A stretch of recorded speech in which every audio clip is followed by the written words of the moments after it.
নমস্কাৰ আপোনালোক সকলোকে পুনৰবাৰ আপোন চৰ্চৰ অন্য এটা ভিডিঅ' লৈ স্বাগতম জনাইছো। আমাৰ ভাৰতবৰ্ষত এতিয়া উচ্চ শিক্ষা বিনামূলীয়া হ'ব। ল'ৰা ছোৱালীসকলে যিমান দূৰলৈকে পঢ়িব বিচাৰে সিমান দূৰলৈকে বিনামূলীয়াকৈ পঢ়িব পাৰিব। যিটো বিভাগত পঢ়িব বিচাৰে সেই বিভাগটোতে এতিয়াৰে পৰা একেবাৰে বিনামূলীয়াকৈ পঢ়িব পাৰিব। মানুহৰ যিয়েই বেমাৰ নহওক কিয় প্ৰত্যেকটো বেমাৰেই 1 টকাও খৰচা নকৰাকৈ চিকিৎসা কৰিব পাৰিব। অকল সেয়াই নহয়, তো এতিয়াৰে পৰা আমাৰ ভাৰতৰ চিফ জাষ্টিছৰ অৱসৰ হোৱাৰ পাছত তেখেতে ৰাজ্যসভাত স্থান নাপাব বুলি খবৰ ওলাই পৰিছে। তাৰ পাছতে খবৰ ওলাইছে প্ৰতিটো বৈধ ভোটাৰ এতিয়া সুৰক্ষিত হ'ব। যদি কোনো লোকৰ নাম ভোটাৰ তালিকাৰ পৰা কৰ্তন হয় তেনেহ'লে মুখ্য নিৰ্বাচনী আয়ুক্ত ইয়াৰ সম্পূৰ্ণ জগৰীয়া হ'ব বুলি খবৰ ওলাই পৰিছে। মহিলাৰ বাবে এতিয়া 50% সংৰক্ষণ থাকিব। তাৰ লগতে কৰ্পোৰেট মিডিয়াৰ অনুজ্ঞাপত্ৰ বাতিল কৰা হ'ব বুলি জনাইছে।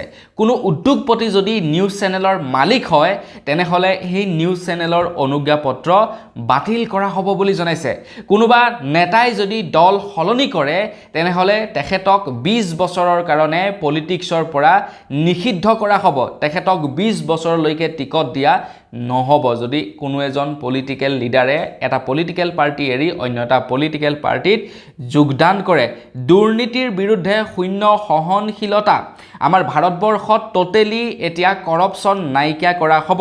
দুৰ্নীতি কৰা যিকোনো নেতা বা বিষয়াৰ সম্পত্তি বাজেয়াপ্ত কৰি জনসাধাৰণৰ কাম কাজত ব্যৱহাৰ কৰা হ'ব। তাৰ লগতে যুৱক যুৱতীৰ বাবে কৰ্মসংস্থাপনৰ গেৰাণ্টি। সকলো শিক্ষিত যুৱক যুৱতীক 1 বছৰৰ ভিতৰত চাকৰি বা সংস্থাপন দিয়া হ'ব বুলি জনাইছে। পঢ়াৰ পৰা ওলোৱাৰ পাছতেই 1 বছৰৰ ভিতৰতে সংস্থাপন দিয়া হ'ব। কৃষকৰ MSP 2 গুণ নহয় 3 গুণ কৰা হ'ব বুলি জনাইছে। স্বাস্থ্য আৰু শিক্ষা সম্পূৰ্ণৰূপে ফ্ৰী হ'ব, কাৰণ স্বাস্থ্য আৰু শিক্ষা জনসাধাৰণৰ মৌলিক অধিকাৰ। তাৰ পাছতেই জনসাধাৰণৰ পোনপটীয়া অংশগ্ৰহণ আৰু স্বচ্ছ চৰকাৰ গঠন হ'ব। যেনেকৈ নেকি তামিলনাডুত এতিয়া এখন স্বচ্ছ চৰকাৰ গঠন হৈছে, ঠিক তেনেকৈ এতিয়া এখন স্বচ্ছ চৰকাৰ গঠন হ'ব। ডাঙৰ সিদ্ধান্তবোৰৰ ভিতৰত জনসাধাৰণৰ মতামত লোৱা হ'ব। অনলাইনৰ জনমত আৰু ছ'চিয়েল মিডিয়াত সোধা হ'ব আৰু যি জনসাধাৰণে যি ৰায় প্ৰদান কৰিব তাৰ ওপৰতেই চৰকাৰে কাম কাজ কৰিব। এই 10টা ডাঙৰ খবৰ আপোনালোকৰ কাৰণে। এতিয়া হয়তো আপোনালোকে ভাবিছে যে আমাৰ ভাৰত চৰকাৰে এনেকুৱা ধৰণৰ বৃহৎ ঘোষণা কিয় কৰি দিলে, কিয় এনেকুৱা ধৰণৰ সিদ্ধান্ত ল'লে। ভিডিঅ'টো প্ৰথমৰ পৰা শেষলৈকে চাই থাকক। মই শ্ৰী পাঞ্জি গগৈ, আপোনালোকে চাই আছে আপোন চৰ্চ। আহক আৰম্ভ কৰোঁ আজিৰ ভিডিঅ'। আগৈছোঁ আজিৰ খবৰটোৰ ফালে। মই যে আপোনালোকক আজি প্ৰথমেই এই 10টা বৃহৎ খবৰৰ বিষয়ে ক'লোঁ, প্ৰকৃততে যদি কোনো এখন চৰকাৰে এই 10টা কথা ইমপ্লিমেণ্ট কৰে তেনেহ'লে ৰাজ্যখন কিমান সুচাৰুৰূপে চলিব নহয়নে বাৰু। আমাৰ ভাৰতবৰ্ষত নতুনকৈ মুকলি হোৱা এটা পলিটিকেল পাৰ্টি বৰ্তমান সময়ত খুবেই ফেমাছ হৈ আছে আৰু সেই পলিটিকেল পাৰ্টিটো বৰ্তমান সময়ত বিজেপিতকৈও শক্তিশালী হৈ পৰিছে। বিজেপি হৈছে বৰ্তমান সময়ত আমাৰ ভাৰতবৰ্ষৰ সৰ্বোচ্চ শক্তিশালী ৰাজনৈতিক দল আৰু সেই সৰ্বোচ্চ শক্তিশালী ৰাজনৈতিক দলটোৰ ছ'চিয়েল মিডিয়া হেণ্ডেলত আছে প্ৰায় 8 মিলিয়ন ফলোৱাৰ্ছ।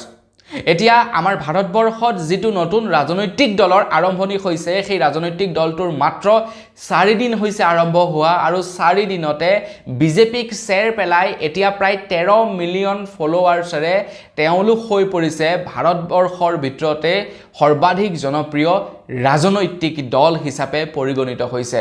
বিজেপিকো তেওঁলোকে পাছ পেলাবলৈ সক্ষম হৈছে। তো সেই পলিটিকেল পাৰ্টিটো আন কোনো নহয়, সেই পলিটিকেল পাৰ্টিটো হৈছে কক্ৰোচ জনতা পাৰ্টি।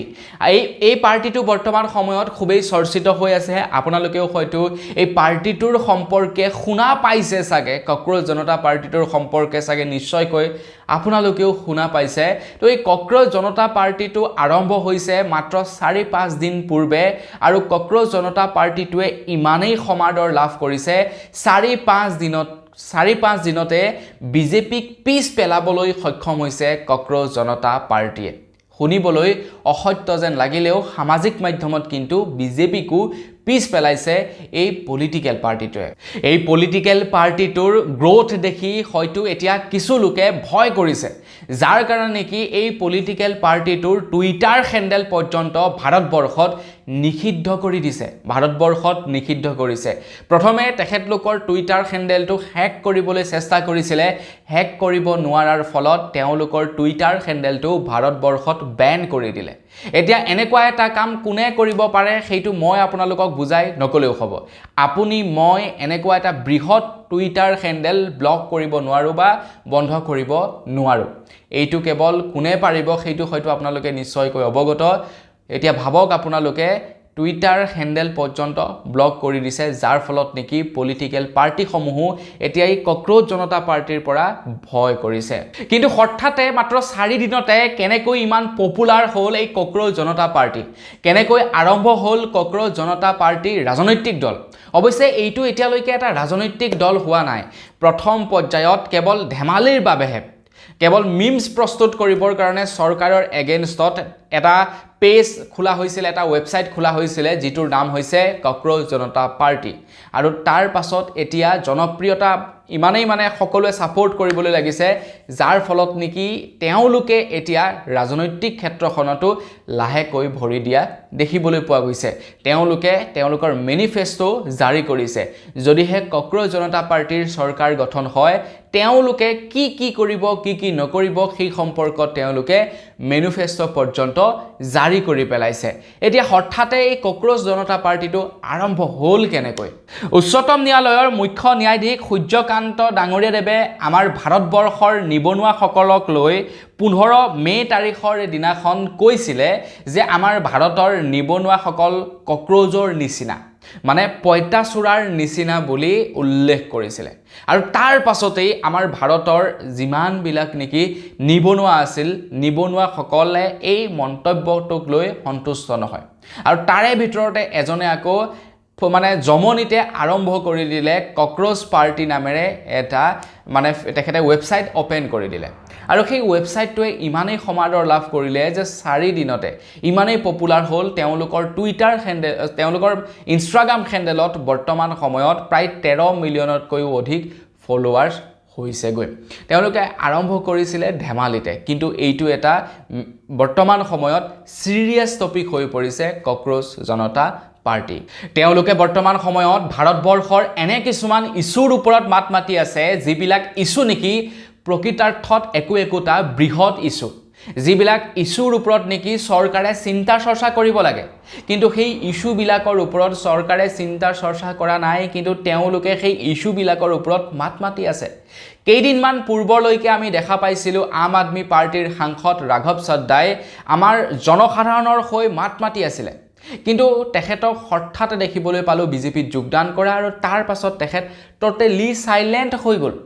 কিছুদিন আগলৈকে আমি ভূপেন বৰা পদ্মুত বৰদলৈ কংগ্ৰেছত থকাৰ সময়ত বিজেপিৰ বিৰুদ্ধে ডাঙৰ লেকচাৰ মৰা দেখিছিল কিন্তু কেইদিনমান পাছত দেখিবলৈ পালো তেওঁলোকে কংগ্ৰেছ ত্যাগ কৰি বিজেপিত যোগদান কৰিলে তেওঁলোক এনেকৈ দল বাগৰি কৰি থাকে কেইদিনমান পাছত যদি আমি দেখো যে বিজেপিৰ অৱস্থা বেয়া হৈছে বেলেগ এটা ৰাজনৈতিক দল মানে শীৰ্ষত আহিছে তেতিয়া তেওঁলোকে মানে সেই ৰাজনৈতিক দলটো এৰি ইটো ৰাজনৈতিক দললৈ আহিবৰ কাৰণে অকনো তেওঁলোকে কুণ্ঠাবোধ নকৰিব তেওঁলোক আহি যাব মুঠৰ ওপৰত হৈ গ'ল তেওঁলোক মানে সত্তাত থাকিব লাগে তেওঁলোক পাৱাৰত থাকিব লাগে যি পাৰ্টিৰ জৰিয়তে নহওক কিয় মুঠতে তেওঁলোক পাৱাৰত থাকিব লাগে আৰু কক্ৰোচ জনতা পাৰ্টিয়ে সেই বস্তুবিলাক নাইকিয়া কৰিব বিচাৰিছে কক্ৰোচ জনতা পাৰ্টিয়ে কৈছে যে কোনো এজন ব্যক্তিয়ে যদি দল সলনি কৰে তেখেতক 20 বছৰৰ কাৰণে নিষিদ্ধ কৰা হ'ব কোনোবা যদি প্ৰকৃত ভোটাৰৰ নাম ভোটাৰ তালিকাৰ পৰা কৰ্তন হয় তেনে মুখ্য নিৰ্বাচনী বিষয়াক এৰেষ্ট কৰা হ'ব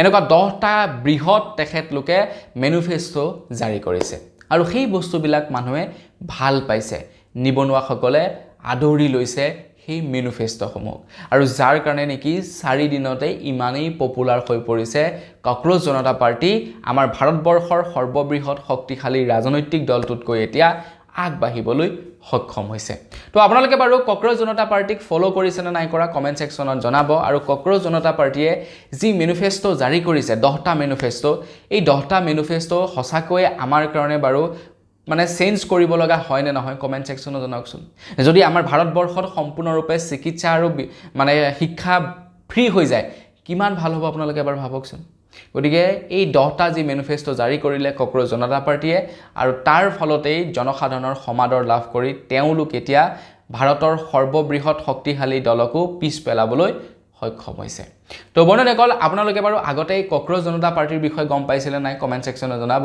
তো আজিৰ ভিডিঅ'ত ইমানেই পুনৰ এটা ভিডিঅ'ত সকলোকে লগ পোৱাৰ খালি বিদায় মাগিছোঁ ধন্যবাদ জয় অসম